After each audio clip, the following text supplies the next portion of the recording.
Controllo di vicinato, pattugliamenti, presenza delle forze dell'ordine sul territorio sono alcuni dei temi caldi in città che verranno affrontati venerdì pomeriggio al Candiani. Per parlare delle competenze in tema di sicurezza, quindi competenze del comune, competenze sul fronte nazionale, ma anche competenze internazionali, perché spesso appunto la sicurezza si lega anche ai cittadini stranieri e quindi ad argomenti che vanno oltre i nostri confini.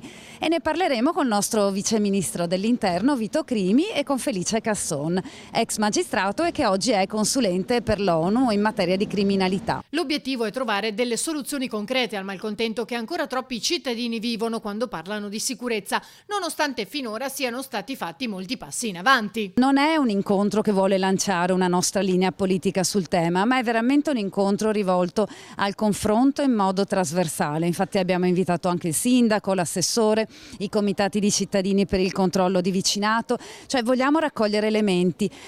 La competenza del comune qual è? È quella della polizia locale.